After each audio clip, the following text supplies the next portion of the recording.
สบายดีท่านผู้ชมที่เคารพทุกท่านสำหรับวิดีโอนี้ข้าพเจ้าอยากแลกเปลี่ยนความคิดความเห็นหรือว่า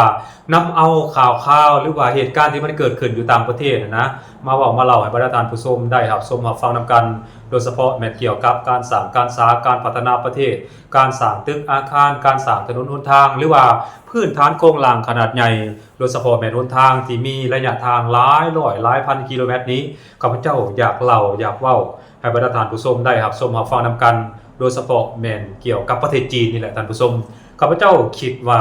มาฮอดเวลานี้โลกของเฮานะบ่มีประเทศใดที่มีการสร้างการสาการพัฒนาเศรษฐกิจสังคมโดยเฉพาะแม่นการสร้างถนนหนทางนี่ไปไวได้เท่ากับประเทศจีนอีกแล้วท่านผู้ชมบ่มีอีกแล้วนอกจากประเทศจีนจุดพิเศษของประเทศจีนนี่นอกจากจะเป็นประเทศที่มีเศรษฐกิจขนาดใหญ่เป็นอันดับ2ของโลกมีประชากรหลายเป็นอันดับ1หรืออันดับ2ของโลกนี่นะระหว่างอินเดียกับจีนนี่มันอย่างก็อื่นว่าสลับกันไปมาเนาะอันเรื่องประชากรนี่นะแล้วก็เรื่องเทคโนโลยีอีกอย่างต่างๆก็ดีนี่โอ้จีนนี่ล้ำหน้าทันสมัยไวหลายการพัฒนาการสร้างการสาการพัฒนาเศรษฐกิจสังคมของประเทศจีนนี่ก้าวกระโดดหลายท่านผู้ชมจีนนี่นับตั้งแต่ซุ่มปี1990มาจนฮอดปัจจุบันนี้จีนประสบผลสำเร็จในการพัฒนาเศรษฐกิจสังคมได้โดยเฉพาะแม่นการพัฒนาชนบทเนาะการพัฒนาชนบทและการลดละความทุกข์ยากของประเทศจีนนี่ถือว่าเปลี่ยนแปลงไปอย่างสิ้นเชิงท่านผู้ชมจีนสามารถประกาศให้ประชาชนของตนเองประมาณอยู่700ล้านกว่าคนหลุดพ้นออกจากความทุกข์ยากหรือว่าหลุดพ้นออกจากความยุ่งยากในการดำรงชีวิตประจำวันนี่นะจีนสามารถเฮ็ดได้และสิ่งที่เป็นปัจจัยหรือว่าสิ่งที่เป็นหัวใจหลักสำคัญในการเฮ็ดให้จีนบรรลุเป้าหมายได้คือในนั้นก็คือจีนนั้นได้เน้นใส่ในการก่อสร้างพื้นฐานโครงหลังขนาดใหญ่ที่เป็นสิ่งอำนวยความสะดวกและเป็นปัจจัยเหตุให้การพัฒนาเศรษฐกิจสังคมของประเทศจีนนั้นเดินหน้าแบบก้าวกระโดดไปได้ท่านผู้ชมโดยเฉพาะแม่นพื้นฐานโครงหลังที่รับใช้พลเรือนนี่นะรับใช้พ่อแม่ประชาชนเช่นว่าตึกอาคารเนาะหมอโรงเรียนสุขศาลาเนาะมหาวิทยาลัยหนทางประมาณนี้นะคือข้าพเจ้าอยากว่าตัวนี้เนาะข้าพเจ้าอยากเว้าเรื่องหนทางนี่แหละท่านผู้ชมจีนนี่คันเว้าเรื่องหนทางในเมื่อก่อนนี่นับตั้งแต่สิ้นสุดสงครามโลกครั้งที่2นี่จีนนี่ประเทศจีนนี่ถือขนานนามว่าเป็นขี้โลกแห่งเอเชียเลยเนาะเพราะว่าหลายทศวรรษหลายร้อยปีมาแล้วจีนนี่ตกเป็นหัวเมืองขึ้นของอังกฤษตกเป็นหัวเมืองขึ้นของญี่ปุ่นแล้วก็ถืออังกฤษถือญี่ปุ่นนี่โอ้ยถล่มยังก็เอิ้นว่าเข้าไปหุกห้านยึดครองแล้วก็ย่ำยีปี้ปนสารพัดเด้อท่านผู้ชมคือประเทศจีนนี่ว่าได้ว่าเกือบว่าบ่มีหยังหลงเหลืออยู่ในประเทศจีนตอนนั้นตอนที่ญี่ปุ่นอังกฤษเข้าไปหุกห้านแล้วก็ยึดครองนั้นบ่มีหยังเลยพื้นฐานโครงหลังที่สำคัญที่จะอำนวยความสะดวกหรือว่าเป็นตัวกระตุ้นให้เศรษฐกิจของจีนขยายตัวนั้นเกือบว่าบ่มีเด้เนาะถนนหนทางอีหยังต่างๆรถไฟอีหยังต่างๆนี่เกือบว่าบ่มีแหละมีก็แบบจำกัดเนาะรับใช้เฉพาะอังกฤษเท่านั้นแต่ว่าหลังจากจีนได้รับเอกราชเนาะได้รับเอกราชจีนนี่ก็ตั้งหน้าตั้งตาเนาะ ในการสร้างการสาการพัฒนาประเทศผ่านผู้นำและประเทศหลายๆคนบ่ว่าจะเป็นเติ้นเสี่ยวผิงหูจินเทาเมาเจ๋อตุงอีหยังต่างๆนี่แหละจนมาสีจิ้นผิงเนาะปัจจุบันนี้ก็ถือว่าใบหน้าของประเทศจีนนั้นเปลี่ยนจากหน้ามือเป็นหลังมือการพัฒนาของประเทศจีนในเวลานี้และอันหนึ่งที่ข้าพเจ้าอยากเว้านั่นก็คือการก่อสร้างถนนหนทางนี่โอ้จีนพัฒนาได้แบบก้าวกระโดดหลายบ่ว่าจะเป็นพื้นฐานโครงหลังทางบกก็ดีทางน้ำก็ดีทางอากาศก็ดีและทางบกนี้มันมีทางรถไฟนะโอ้จีนเฮ็ดได้ดีหลายและก็มีการขยายตัวแบบก้าวกระโดดเว้าง่ายๆก็คือเส้นทางรถไฟความไวสูงปัจจุบันนี้ในขอบเขตทั่วโลกนั้นจีนนำโด่งท่านผู้ชมหลายๆประเทศร่วมกันนะเส้นทางรถไฟความไวสูงนี่มาบวกใส่รวมกันแล้วยังบ่เท่าเส้นทางรถไฟความไวสูงของประเทศจีนประเทศเดียวเลยเห็นบ่มันเป็นอันนั้นเด้เนาะอันนึงอันถัดมาข้าพเจ้าอยากบอกว่าเรื่องการสร้างการสาเรื่องความไวนี่นะโอ้บ่มีประเทศใดเท่าประเทศจีนได้โดยเฉพาะแม่นการก่อสร้างถนนหนทางหลายร้อยหลายพันกิโลเมตรนี่จีนเฮ็ดสำเร็จในระยะเวลาอันจ่อความไวของจีนความไวนี่บ่หมายความว่าบ่ได้มาตรฐานใดเนาะได้มาตรฐานคือกันแต่ว่าจีนนั่นได้มีการวางแผนแบบกระทัดรัดและก็รอบคอบหมายความว่าก่อนที่ลงมือก่อสร้างถนนหนทาง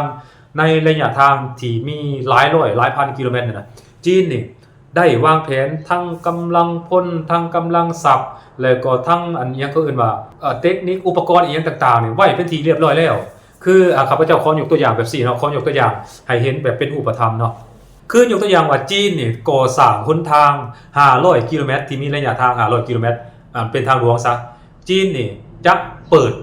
ประมูลหรือว่าเปิดสัมปทานเนาะเปิดให้ประมูลนี่จีนนี่จะบ่ประมูลเพียงเฉพาะเต็มบริษัท1หรือ2บริษัทจีนจะตัดระยะทางนั้นออกเป็นช่วงเนาะอันยกตัวอย่างว่า500กิโลเมตรนี้อาจจะตัดออกมาเป็นอยู่50ช่วงละอย่างก็เอิ้นว่าช่วงละ10กิโลเมตรนี่นะเห็นบ่ช่วงละ10กิโลเมตรแต่ละช่วงนี้จะคัดเลือกเอาผู้รับเหมาน่ะแตกต่างกันได้บ่เอาผู้รับเหมารายเดียวกฎหมายนะจีนจะคัดเลือกเอาผู้รับเหมานี่50รายเข้ามาก่อสร้างหนทางตัว500กิโลเมตรนะให้บริษัทหนึ่งรับผิดชอบเพียงตั้งแต่10กิโลเมตรท่านผู้ชมเพียงตั้งแต่10กิโลเมตรและกำหนดเวลาสำเร็จนี่บ่ให้เกินปี1หรือว่า2ปีเห็นบ่มันเป็นแน่นอนดิเมื่อจีนวางแผนมาคือในนั้นคือให้บริษัทหนึ่งรับผิดชอบเพียงแต่10กิโลเมตรเท่านั้นเนาะแต่ว่ามาตรฐานนี่มันจะมีส่วนกลางเนาะคือกระทรวงโยธาเนาะกระทรวงโยธาหรือว่ากระทรวงก่อสร้างของจีนนี่นะจะเป็นผู้ควบคุมคุ้มครองดูแลแล้วก็มีบริษัทที่ปรึกษาเนาะคอยกำกับดูแลเกี่ยวกับเทคนิคมาตรฐานการก่อสร้างนี่จีนเขาจะเห็นแน่นอนเนาะจีนเขาจะบ่ปล่อยให้เจ้าเดียวมาก่อสร้างนะว่า500กิโลเมตรก็เอา10บริษัทพอแล้วให้ได้บริษัทนึง50กิโลเมตรมันบ่ได้คือนั่นน่ะเพราะว่าบริษัทนึงนี่มันว่าเรื่องท่าแฮงบ่มซ่อนว่าเรื่องขีดความสามารถนะมันเป็นนั่นเด้เพราะฉะนั้นจีนเลือกเอา50บริษัทเลย50บริษัทเนี่ยเข้าไปเฮ็ดเลยตึ๊บเนาะบัดนี้บริษัทนึงเนี่ยมันมีระยะเวลาเนาะระยะเวลา1ปีเนาะหรือว่า2ปี1ปีซะเอาว่าง่ายๆห่วยมันย่านบ่ทันมันก็เฮ็ดเนาะ10กิโลเมตรนี่นะท่านผู้ชม1ปีนี่ข้าพเจ้าเสือแนวบ่ฮอด1ปีเนาะ10กิโลเมตรนี่ประมาณอยู่ 4-5 เดือนนี่แล้วเด้ทาง10กิโลเมตรเห็นบ่มันเป็นแน่นอนเด้แสดงว่าทาง500กิโลเมตรนี่ช้าสุดบ่เกิน1ปีจีนเฮ็ดสำเร็จเห็นบ่มันเป็นแน่นอนเด้มันสำเร็จไวย้อนแน่นั้นก็ย้อนว่าจีนนั่นมันมีการวางแผนหัดกุมเนาะหัดกุมละเอียดครบถ้วนมาเป็นที่เรียบร้อยแล้วและที่สำคัญเขาบ่เอาบริษัทเดียวมารับเหมาก่อสร้างเขาเอาหลายบริษัทแต่มาตรฐานต้องอยู่ภายใต้กระทรวงโยธาธิการเนาะเป็นผู้กำหนดเดี๋ยวเป็นแน่นั้นเมื่อมันเป็นแน่นั้นมันจึงสำเร็จไวเห็นบ่มันเป็นแน่นั้นได้เพราะฉะนั้นข้าพเจ้าจึงเห็นหลายๆโครงการของจีนนี่ปีนึงแล้วประกาศเอานะว่าสำเร็จแนวนั้นแนวนี้ซึ่งเมื่อเฮาย้อนกลับไปเบิ่งประวัติความเป็นมาของโครงการก่อสร้างน่ะบ่ฮอดปี2ปีท่านผู้ชมสำเร็จบ่ว่าจะเป็นโครงการก่อสร้างทางด่วนก็ดีโครงการก่อสร้างทางธรรมดาก็ดีเนาะยกตัวอย่างคือทางเส้นทางเลขที่13นี่นะหรือว่าเส้นทางรถไฟก็ดีสนามบินอีหยังต่างๆก็ดีมันหลุดสำเร็จไวแล้วไวเห็นบ่มันเป็นในนั้นเด้ย้อนว่าเพิ่นแบ่งพูดเนาะบริษัทนี้หับสำนี้บ่ให้ผูกขาดว่าง่ายว่าแต่ละบริษัทนี่มีส่วนร่วมนํกันเนาะแต่ว่าบริษัทนั้นต้องมีทุนไหนบ่แม่นบ่มีทุนยังมาสัมปทานยังมาประมูลอยู่อันนั้นเพิ่นบ่ให้เฮ็ดเนาะเพิ่นบ่ให้เฮ็ดเพราะว่าเพิ่นก็มีการตรวจสอบด้วยบริษัทนั้นมีตัวตนบ่มีเงินทุนบ่ในการรับเหมาก่อสร้างน่ะบ่แม่นสิขายกับปั้นเป่าได้เนาะไปรับโครงการมาแล้วก็อาศัยไปเบิกเงินเอาน้ำหลักนี่บ่ได้นั่นบ่ได้จีนเขาบ่ให้จีนเขาเข้มงวดคือในนั้นเพราะฉะนั้นจึงเฮ็ดให้โครงการหลายๆโครงการของจีนน่ะสำเร็จไวท่านผู้ชมอันนั้นมันคือในนั้นโครงการก่อสร้างใหญ่ๆของจีนแล้วข้าพเจ้าคิดว่า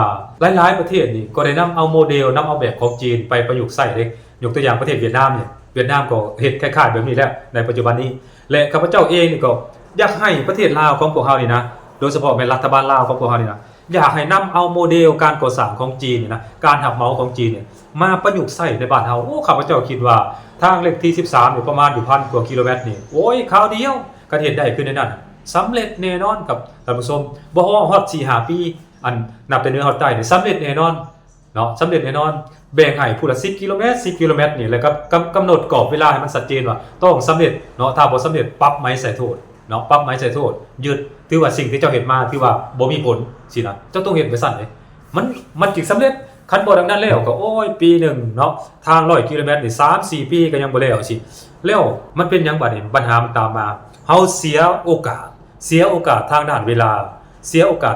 ามันเฮ็ดให้การกำหนดวิสัยทัศน์การกำหนดแนวทางนโยบายของพรรคของรัฐที่อยากเปลี่ยนประเทศลาวของพวกเฮานี่นะให้กลายเป็นประเทศเสื่อมจอด เนาะจากประเทศแลนด์ล็อกให้กลายเป็นประเทศเสื่อมย่องเสื่อมจอดในอนุภาคพืชนี่นะกลายเป็นประเทศบริการทางผ่านนี่มันบ่บรรลุตามเป้าหมายมันบ่บรรลุตามวิสัยทัศน์ที่วางเอาไว้มันบ่บรรลุตามยุทธศาสตร์ที่วางเอาไว้เพราะว่าเฮาแบบมอบให้ตั้งแต่บริษัทเดียวบริษัทที่มีท่าแห้งอันนี้สินะซึ่งข้าพเจ้าคิดว่ามันมีหลายๆบริษัทนะที่มีท่าแห้งบ่มสอดเนาะมีท่าแห้งบ่มสอดในการเฮ็ดโครงการก่อสร้างใหญ่ๆมีหลายเด้แต่ว่าบ่ได้รับโอกาสในการคัดเลือกสินะอันนี้เนาะข้าพเจ้าคิดว่ามันเป็นอย่างนั้นแต่ถ้าว่าเฮาพยายามปรับใช้มูลใช้ทฤษฎีของจีนมามูลใช้ในประเทศลาวนี่โครงการก่อสร้างใหญ่ๆอยู่ในประเทศลาวของพวกเฮานี่ข้าพเจ้าเชื่อได้ว่าสำเร็จไวอย่างแน่นอน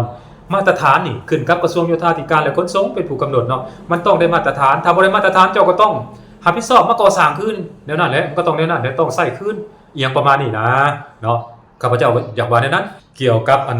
อย่างก็อื่นว่าตัวอย่างที่มันดีนะเฮาควรนำเอามาใส่อยู่ในประเทศลาวของพวกเฮาเนาะอันนั้นสิ่งที่ข้าพเจ้าอยากเว้าอยากเล่าให้บรรดาท่านผู้ชมได้รับชมมาฟังนำกันแล้วก็ทั้งเป็นการแลกเปลี่ยนแล้วก็ถอดถอนบทเรียนนำกันเกี่ยวกับโครงการก่อสร้างขนาดใหญ่ในประเทศลาวของพวกเฮาโดยเฉพาะแบบโครงการก่อสร้างเส้นทางนี่แหละท่านผู้ชมข้าพเจ้าสังเกตเห็นหลายๆโครงการใหญ่ๆในประเทศลาวของพวกเฮานี่โครงการก่อสร้างใหญ่ๆเนี่ยโอ้ใช้เวลาหลายปีโพดท่านผู้ชมใช้เวลาหลายปีโพดบ่ว่าจะเป็นทางเลขที่9เลขที่13เลขที่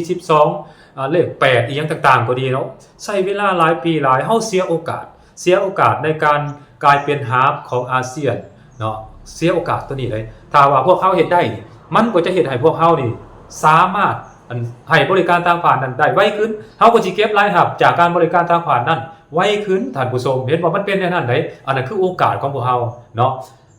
มันสิไปว่าโอ้ยแนวนั้นแนวนี้แล้วจังค่อยเป็นค่อยไปสิมันบ่ได้บางอันมันก็ต้องเล่นเนาะมันต้องเล่นเพื่ออยากให้บรรลุตามเป้าหมายตามวิสัยทัศน์แล้วเฮาจึงสามารถประกาศให้เป็นประเทศที่หลุดพ้นออกจากประเทศด้อยพัฒนาได้อันนั้นคือเรื่องราวต่างๆที่ข้าพเจ้าอยากเว้าอยากเล่าและก็อยากแลกเปลี่ยนบทเรียนนำท่านผู้ชมในวิดีโอนี้แต่ว่าจังใดก็อย่าเนาะถ้าว่าเรื่องใดอันบทความใดข้อความใดคำเว้าใดที่ข้าพเจ้าเว้ามันผิดมันพลาดมันบ่ถูกบ่ต้องอันนี้ก็ต้องขอโทษขออภัยเนาะก็อย่าถือก็แล้วกันเนาะอโหสิกรรมให้กันเนาะข้าพเจ้าก็มีเจตนาดีนั่นแหละเนาะอยากได้เปลี่ยนนำเนาะแต่ว่าคันว่าอันใดที่มันถูกมันต้องคิดว่ามันมีความเป็นไปได้เฮาน่าจะเอาไปปรับใช้ไปประยุกต์ใช้เอาไปนำเสนออันรัฐบาลหรือว่าภาคส่วนที่เกี่ยวข้องเอามาจัดตั้งปฏิบัติแบบนี้เอาไปเฮ็ดเนาะท่านผู้ชมเนาะข้าพเจ้าคิดว่ามันน่าจะมีการเปลี่ยนแปลงใหม่อย่างแน่นอนท่านผู้ชมเนาะอันนั้นคือสิ่งที่ข้าพเจ้าอยากเว้าอยากเล่าให้ท่านผู้ชมได้รับชมรับฟังนำกันในวิดีโอนี้ท่านผู้ชมสบายดี